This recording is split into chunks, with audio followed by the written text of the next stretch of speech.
Mapagpalang araw po sa bawat isa. Muli po ako si Brother Francis Hernandez upang maghatid sa inyo ng mga balin patungkol sa huling araw. At para po sa araw na ito, tatalakayin po natin ng isa pong mahalagang aralin na kung saan dapat po ay inihahanda natin ang ating sarili upang ihanda ang pangalawang pagdating ng Panginoong Hesus o ang kanya pong muling pagbabalik sa nalalapit na ilang taon na darating. Muli po inuulit ko, ito po ay panawagan upang ihanda po natin ang daan patungo sa pangalawang pagbabalik ng Panginoong Hesus sapagkat ang kanya pong pagbabalik ay sa ilang taon na lamang na darating. Tayo po ay manalangin. Hallelujah. Ula sakalashi, kalasakalashi. Father, we glorify you. Jesus, we honor your name. Hallelujah. Holy Spirit, we acknowledge your presence. We acknowledge your sovereignty on your powerful move into our lives. Hallelujah. Hallelujah. We adore you. We worship you, O Father. Father, hallelujah. We humble down ourselves, Panginoon. Patawad, O Diyos, sa lahat ng kasalanan, kawawagan, maging po ang pagtatago namin na hindi po namin binabahagi ang salita, na hindi po namin sinasabi sa mga tao na malapit na dumating ang Panginoong Hesus. Patawad, Panginoon, sa lahat ng aming mga kakulangan, sa lahat po namin mga pagkakasal at aking po dalangin, O Diyos. Linisin kami, ang aming po mga puso, ang aming po mga isip, ang aming po mga labi, ang aming po mga kamay, ang aming po mga espiritu at kaluluwa sapagkat ang nais mo, O Diyos, ay lubusan kalinisan sa amin at hindi maaari makapasok sa karya ng Diyos ang anumang marib, ang anumang marami at ang anumang duwag, O Diyos. At sino man duwag, asal hayop, asal na hindi mabuti ay hindi makapapasok sa iyong karyaan. Kaya patawarin po ninyo kami linisin. Hallelujah. Lord, let your Holy Spirit be with us. Holy Spirit, speak. Empower your servant, exalt the name of the Lord Jesus. Let me be humbled down and let the love and fire of Jesus flow sa aming po mga buhay. Open up, we are opening up our spiritual eyes, spiritual ears to hear from you, O Father, O Holy Spirit. Help us, Holy Spirit. Hallelujah. I release the glory of God upon the watchers of this video. Sa lahat na nanonood, I release the glory of God. May the good Lord of the heavens open up your spiritual ears and spiritual eyes right now to listen and to hear from the Lord. Hallelujah. We rebuke all the works of the enemy and we apply the blood of the Lord Jesus upon our ears and upon our hearts. In Jesus' name, Amen. Amen. Mga kapatid, sa lahat po nangyayari po sa buong mundo, lalo po sa mga plano ng kasamaan na sa loob po ng mga ilang taon ay lalabas, abangan po ninyo yung mga susunod kong video. Ito po ay kapahayagan po ng katotohanan na malapit na po talagang dumating ang Panginoong Hesus at ito po ay paulit-ulit ko po sinasabi, malapit na po dumating ang Panginoong Hesus at ito po ay dapat nating iniaaral sa mga tao. Huwag po natin ipagkait ang katotohanan sa ating po iglesia, maging po sa mga nasa labas ng iglesia, mga hindi po mananampalataya. Dapat po nating sabihin sa kanila na malapit na dumating ang Panginoong Hesus, dala ang kaparusahan sa mga hindi nagsisisi at dala ang gantimpala doon sa mga nagtatapat na naglilingkod sa Kanya na may mabuting pamumuhay. Mga kapatid, ito pong pinakamahalagang anunsyo. Malapit na pong bumalik ang Panginoong Hesus at dapat po natin itong ipagsigawan. Nais ko pong sabihin na nasa ating pong henerasyon ang mantel o ang panawagan ng pagtawag po kahiwan na tagapagbautismo sa panahon po ng Panginoong Hesus. Nasa atin po iyon kung paano si Juan na tagapagbautismo, taglay po niya ang espiritu ni Elias at inihanda po niya ang unang pagdating ng Panginoong Hesus. Tayo naman po, kayo po na nanonood ngayon ng mga mananampalataya ng Panginoong Hesus, nasa atin naman po ang panawagan upang ihanda ang daan sa pangalawang pagdating ng Panginoong Hesus sa nalalapit po na mga taon. Kaya hindi po tayo pwedeng maging duwag, hindi po tayo pwedeng magkubli ng ating pong liwanag. Hindi po tayo pwedeng magsitago na lamang at kimkimin po ang katotohanan nito sa ating sarili na malapit na dumating ang Panginoon. Dapat po tayo po mismo ay maingay. Tayo po mismo ay naghahayag po ng katotohanan ng mabuting balita para po si kaliligtas ng tao at upang sila ay maihanda sa pangalawang pagdating ng Panginoon Hesus at upang sila din po ay maihanda sa mga nalalapit na mga pag-uusig at mga problema na hakaharapin po ng lahat ng mga tao kasama po ang mga mananampalataya. Nais ko pong basahin sa inyo ang pagkatawag kay Juan na tagapagbautismo na kung saan ang anointing po na nasa kanya na mula pa sa kay Elias ay nasa atin din po sa panahon na ito. Sabi po dito sa Lucas 3, talata 2, pababa, nang sina Anas at Caiaphas, ang mga pinakapunong pari ng mga Hudyo, si Juan na anak ni Zacarias ay nakatira sa ilang. Ipinahayag ng Diyos ang kanyang salita kay Juan, kaya't nilibot niya ang mga lupain sa magkabilang panig ng Jordan. Siya ay nangaral, pagsisihan at talikuran ninyo ang inyong mga kasalanan at magpabautismo kayo upang kayo ay patawarin ng Diyos. Sa ngayon, natupad ng kasulatan ang nakasulat sa aklat ni Propeta Isaias. Ito ang pahayag ng isang taong sumisigaw sa ilang. Ihanda ninyo ang daraanan ng Panginoon, gumawa kayo ng mga tuwid na landas sa kanyang lalakaran. Matatambakan ang bawat libis at mapapatag ang bawat burol at bundok. Magiging matuwid ang daang liku-liko at patag ang daang bako-bako at nakikita ng lahat ng tao ang pagliligtas na gagawin ng Diyos. Simula po nang nasa sinapupunan pa lamang si Juan na tagapagbautismo, sinapupunan po ng kanyang ina na si Elizabeth, pinuspos na po siya ng banal na espiritu para po sa pagtawag na ito sa kanya upang ihanda ang unang pagdating ng Panginoong Hesus. Taglay po niya ang espiritu ni Elias mula po sa lumang tipan. Sino po ba si Propeta Elias o Elijah sa Ingles? Siya po ang lingkod ng Diyos na ginamit ng Diyos upang papanumbalikin ang mga Israelita, ang mga Hudyo na tumalikod sa Diyos. Dahil po sa kanya pong paligsahan doon po sa pagpapababa ng apoy, doon po sa Mount Carmel, ay naging matagumpay po na si Propeta Elias ay pinapanumbalik po niya ang mga puso na malayo sa Diyos, tumalikod sa Diyos upang muli ang mga Israelitang ito, ang mga Hudyong ito ay sumamba at manumbalik kay Yahweh. Kaya naman ito po, ang panawagan naman po ni Juan na tagapagbautismo sa kanyang panahon, daladala po niya ang espiritu ni Elias na kung saan siya naman po ang ginamit ng Diyos upang papanumbalikin po ang mga Israelita upang sila po ihanda sa pagdating po ng Mesiyas, sa unang pagdating ng Panginoong Hesus. At sa ating po panahon mga kapatid, nasa atin naman po ang mandato upang ihanda ang pangalawang pagdating ng Panginoong Hesus. Kung makikita po ninyo sa YouTube, sa Facebook, ang dami po. May ilan na mga mananampalataya ang nag-aanunsyo. Ang topic po ay end times. Malimit po sa kanilang topic ay ang rapture. Malimit sa kanilang topic ay tribulation, ang rapture, ang second coming na napakabuti po nun. So, bali tayo po ng mga Pilipino, kailangan pa po nating isaturate ang ating po mga komunidad na kailabibilangan. Kapatid, ako po yung nakikiusap sa inyo. Kung kayo po ay nananatili pa rin sa apat na sulok na simbahan at doon po ay nakiniglaman ng pangangako ng inyong pastor at pagkatapos po noon ay uuwi, hindi po masama yun, maganda po yun. Kailangan nating lumabas po ng simbahan at ipangaral ang mabuting balita sapagkat ang mga tao po na hindi ligtas at hindi nakakilala sa Panginoon ay wala po sa loob ng simbahan kundi nasa labas ng simbahan. Kung saan naroon po ang mga tao na hindi kumikilala sa Panginoon, doon po tayo dapat na pumupunta. Wala naman po problema kung yayayain po natin sila paloob ng simbahan, subalit napakahirap po nun. Kung saan po sila naroon sa labas, doon po tayo pumunta at ibahagi ang mabuti sa kanila. Ang mabuting balita sa kanila. Ang nakakalungkot po mga kapatid, marami pa rin po sa mga simbahan ng sarado, marami pa rin po sa mga simbahan ng inaakala po ang ipag-ebanghelismo para lamang sa ilang natatanging iglesia, para lamang po sa ilang natatanging mananampalataya at para sa kanila hindi po ito para sa lahat, ito po ay para sa lahat. At kung hindi man buong iglesia ay makapunta sa labas upang mangaral ng mabuting balita, kahit lamang po sa isang iglesia, kahit lamang po meron po kayong delegates na kung saan inihahayo sa labas mga missionary, mga evangelist o mga tagapagbahay ng mabuting balita na inihahayo ninyo sa labas upang mangaral po ng mabuting balita. At napakadami po niyan, napakadami pong sektor ng lipunan kung saan pwede po nating isugong ating po mga membro, ating po mga leader. Nandiyan po ang mga paaralan.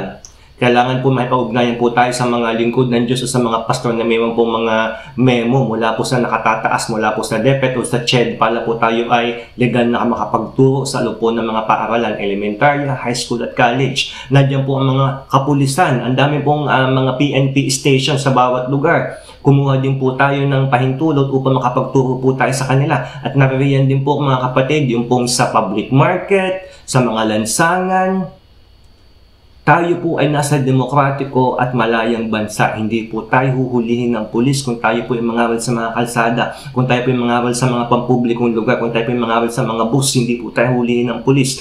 Nasa atin po ang kalayaan upang sabihin sa mga tao ang mabuting balita ng kaligtasan na matatagpuan lamang sa Panginoong Hesus, at ito po ay dapat po natin ginagawa ng wala pong pag-atubili, ng wala pong takot. Ngayon, kung kulang po tayo ng katapangan ng kalooban, nahihiling po sa Panginoon yun.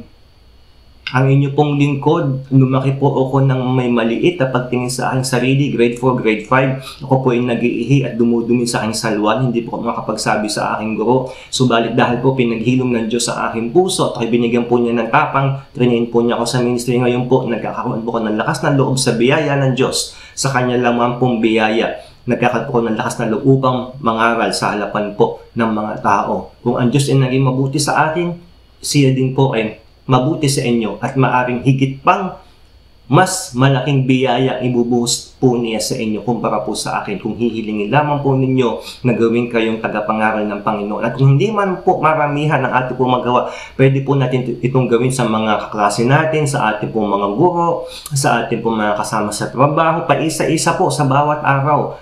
Madami po tayong magagawa. At kung ang ating pong iglesia ay wala pong mission ministry, pwede po natin simulang pag-usapan iyan ng mga lingkod, ng mga council, ng mga pastor sa inyong iglesia. I-suggest po ninyo na magkaroon tayo ng mission and evangelism ministry na kung saan pwede po kayong dumalo sa mga hospital, pwede po kayong dumalang sa mga bilangguan upang ipangaral ang salita ng Diyos, sapagkat sa Matthew 25 nga po sa paghuhukom na darating sa kabilang buhay, hahanapin po sa atin ng ministry na pagdalo sa mga may sakit, na pagdalo sa mga nabilanggo. Kung meron po tayong ginawa. Mga kapatid, kaunti na lamang po ang ating pong panahon.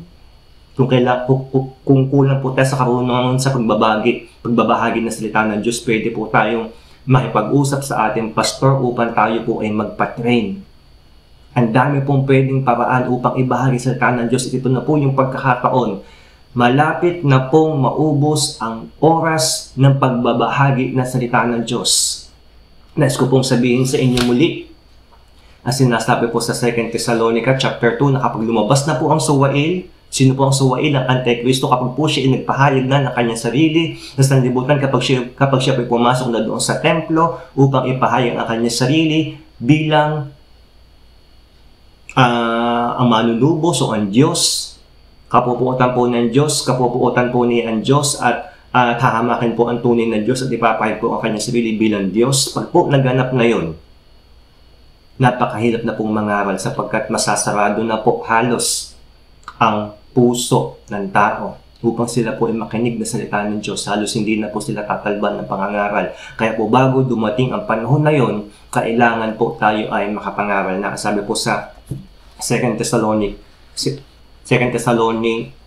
chapter 2, mga kapatid, tungkol naman sa pagbabalik ng ating Panginoong Hesukristo at sa pagtitipon sa atin upang makapiling niya, nakikiusap kami sa inyo na huwag agad magugulong inyong isipan o mababahala kung mabalitaan ninyong dumating na araw ng Panginoon. Huwag kayong maniniwala kahit sabihin pa nilang iyon ay pangangaral o pahayag o isinusulat namin. Huwag kayong magpapadaya kanino masalamang paraan. Hindi darating ang araw ng Panginoon, yun po yung day of the Lord o ang judgment ng Panginoon. Hindi po darating ang araw ng Panginoon hanggat hindi pa nagaganap ang huling paghihimagsiklabas sa Diyos at ang paglitaw na suel na itinakda sa kapahamakan. Ibig sabihin po, bago dumating yung wrath of God na magaganap po sa Great Tribulation, ang Great Tribulation po yung last 3.5 years ng tribulation, sapagkat ang tribulation po ay 7 years, yung po pangalawang 3.5 years, doon po ibubuhos ang puot ng Diyos, doon po sa 7 trompeta at 7 bowls, 7 vials or 7 bowls of judgment. Bago daw po dumating iyon, ay lalabas po muna ang Antikristo. Ayun. Hindi darating ang araw ng Panginoon hanggat hindi pa nagaganap ang huling paghihimagsik laban sa Diyos at paglitaw ng Suwail, ang Antikristo na itinakda sa kapahamakan. Itatas niya ang kanyang sarili at kakalabanan ng lahat ng kinikilalang Diyos at sinasamba ng mga tao. Uupo siya sa templo ng Diyos at magpapakilalang siya ang Diyos. Kailan po mahayag ang Suwail? Mahayag po ang Suwail, ang Antikristo, kung sino siya, kapag siya po ay pumasok sa templo at ihayag ang kanyang sarili. Ngayon, Kailan po mangyayari yun na siya po ipapasok sa templo at ipapahayag ang kanyang sarili bilang ang huwad na Diyos? Ito po mangyayari sa kalagitnaan po ng tribulation. 7 years po ang tribulation, sa kalagitnaan po sa pagpasok po ng Antikristo sa templo upang ipakilala ang kanyang sarili na suwail. Yung po ay kalagitnaan, yung po ang tinatawag na abomination of desolation o sa Tagalog po ay kalapastangang walang pangalawa. Doon po makikilala ang Antikristo. At babasahin po natin ang mga susunod na talata kung saan kapag po nagpakilala ng Antikristo, papahintulutan na po ng Diyos ang mga hindi sumasampalataya upang lubusang madaya ng Antikristo. Kaya po sa panahon na yun, ang hirap na po mangaral. Pahihintulutan na po ng Diyos na magsarado ang kanila po mga puso upang hindi na nila ibigin ang katotohanan ng salita ng Diyos. Basahin po natin. Hindi ba ninyo natatandaan, sinabi ko na ito sa inyo, nang ako'y kasama pa ninyo, hindi pa nga alam nangyayari ito dahil may pumipigil pa at alam ninyo kung ano yon, ang banal na espiritu po ang pumipigil. Lilitaw ang suwail pagdating na takdang panahon. Ngayon pa man ay gumagawa na ng hiwaga ng kasamaan at mananatiling ganyan hanggat di naaalis ang humahadlang sa kanya. Ang humahadlang po ay ang banal na espiritu. Kung maalis na ang humahadlang, malalantad na ang suwail. Ngunit pagdating ng Panginoong Hesus, papatayin niya ang suwail. Bubughan niya ito ng hininga mula sa kanyang bibig at pupuksain sa pamamagitan ng kanyang nakasisilaw na liwanag. Dito po ikinekwento po na hindi po mahahayag ang suwail sa kalagitnaan ng tribulation, hindi po makapagpakilala ang Antikristo hanggat naroon pa ang restrainer o ang banal na espiritu. Ibig sabihin, sa 7 years po ng tribulation, naroon pa ang restrainer. Ang Holy Spirit ay aktibo pang kumikilos sa iglesia. At sa panahon po na yon, ng abomination of desolation, sa kalagitnaan po, doon po din aalis ang banal na espiritu. Taglay po ang mga mananampalataya kaya naniniwala po ako sa mid-trib o sa pre-rapture at doon po magpapakilala ang Antikristo sa mundo. Sa panahon po na ang mga mananampalataya ay aalisin na ng banal na espiritu at ang tawag po doon ay rapture. At kapag po naalis na po ang humahadlang ang banal na espiritu at pinahintulutan na po ng Panginoon Diyos na ang suwail o Antikristo ay magpakilala, ano po ang nangyayari sa mga tao na hindi umibig sa katotohanan. Yung po mga tao na napakatigas po ng puso noon pa lamang na hindi po makinig ng salita ng Diyos, ano po ang nangyayari sa kanila? Paglitaw ng suwail, taglay niya ang kapangyarihan ni Satanas. Gagawa siya ng lahat ng uri na mapandingdang ng mga himala at kababalaghan.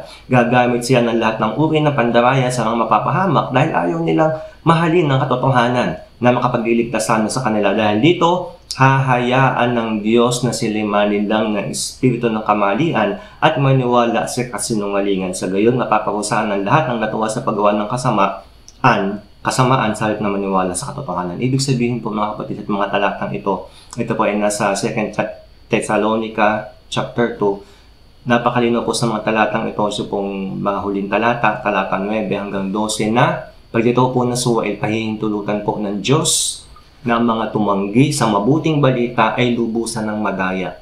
Nang sa ganun, sila po ay tiyak na maparusahan. Kumbaga, habang hindi pa po lumilitaw ang suwail, nandiyan pa po ang buong biyaya ng Panginoon. Nag-iinganyo po sa lahat upang tayo po ay lumapit sa Kanya, upang tayo po ay magsisi. Nandito po yung buong panahon natin bilang mga anak ng Diyos na manawagan sa mga tao na magsisi sa kanilang kasalanan at manumbalik sa Diyos. Kapag po lumitaw na po ang suwail, pahihintulutan na po ng Diyos na ang mga taong ito na tumanggi sa mabuting balita ay lubusang mapahamak. Kaya po sa panahon na lumitaw na po ang suwail, kung sino po yung mga maiiwan dito sa lupa na mga mananampalataya na naging maligamgam na hindi po nakasama sa rapture, kung sino po may iwan sa kanila, napakahilap na po para sa kanila ang iligtas sa kanilang sarili at mangaral ng mabuting balita patungo sa kaligtasan. Napakahirap na po sapagkat pahihintulutan na po ng Diyos na tumigas sa kanila po mga puso. Kaya po mga kapatid,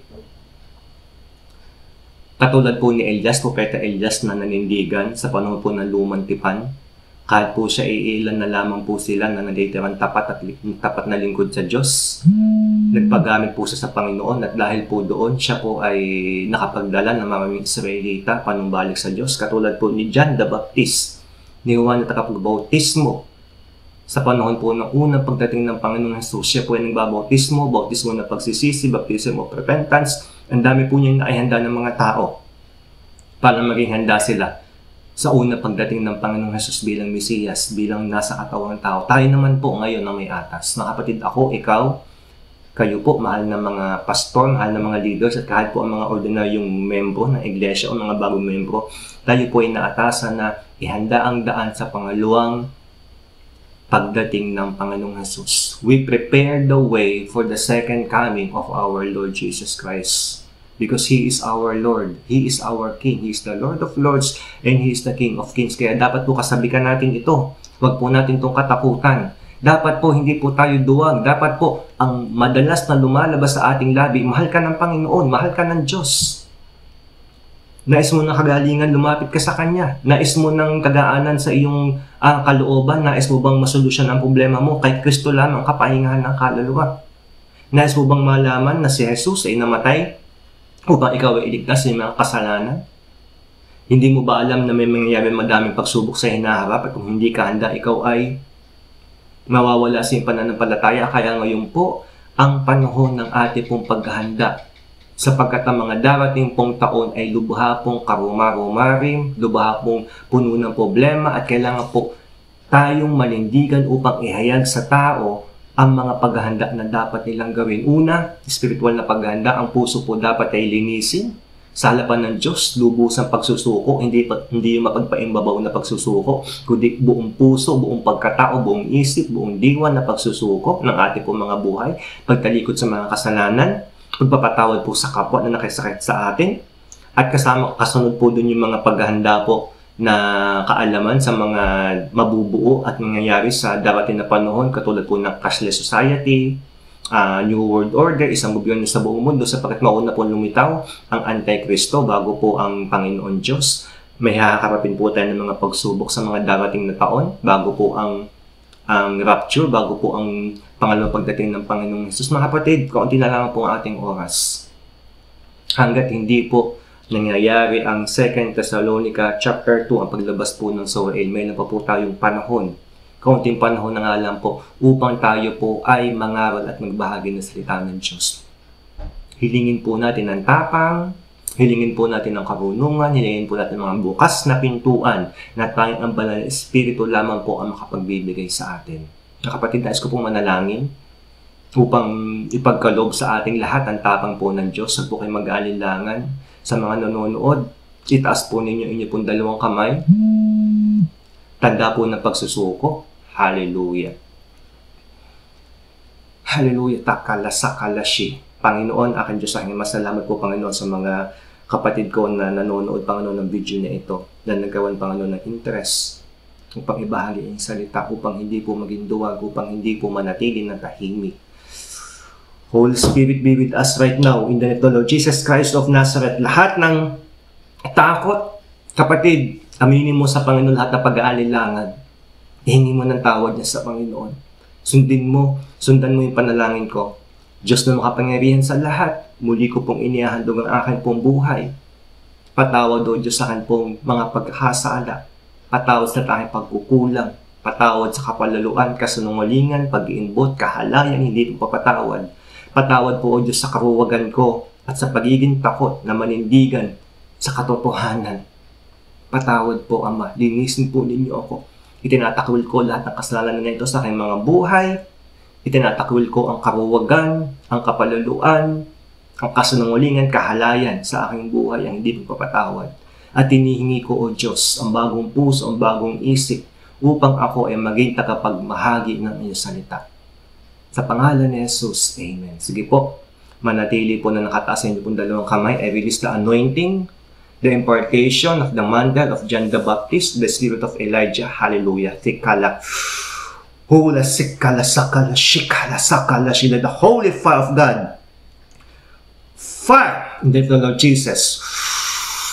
The Holy Spirit is imparting unto you right now the fire of preaching the good news, of preaching the gospel of the Lord Jesus Christ. Hallelujah. Thekala sakalashi. Inaalis ngayon ng Panginoon ang lahat ng iyong takot, pag-aanilangan, and the Lord, the Holy Spirit is giving you fire in your hearts to preach the Word, to preach the Holy Word, the Gospel of the Lord Jesus Christ. Ngayon ay kinakasangkapan ka ng Panginoon, inihanda ka ng Diyos upang maging tagapamahagi ng Kanyang banal na salita, ng Kanyang mabuting balita upang ipakilala na si Jesus ay malapit nang bumalik.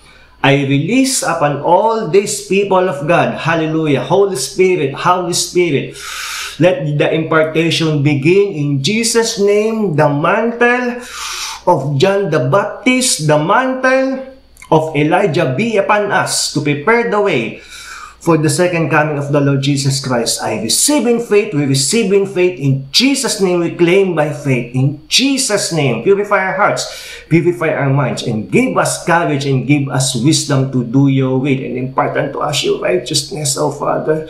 Let us walk righteously before your eyes, and let the Holy Spirit's fire be upon us always, be a consuming fire unto our lives. Lord, we want to be intimate with you.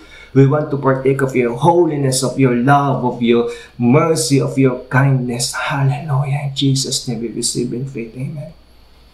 Marami po salamat mga kapatid sa panahon po na iniukol ninyo sa panood po ng video na ito, at continue na magbabad sa pananalangin, pag-aaral sa salita ng Diyos at worship. Maglaan po kayo ng at least 1 o 2 oras sa bawat araw, worship, Bible reading at prayer, at gagamitin po kayo ng Panginoon mightily sa pagbabahagi po ng Kanyang mabuting balita. Huwag po kayong matakot, kasama kayo ng Diyos.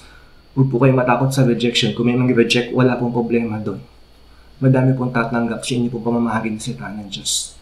God bless you and papuri sa Panginoon. Amen.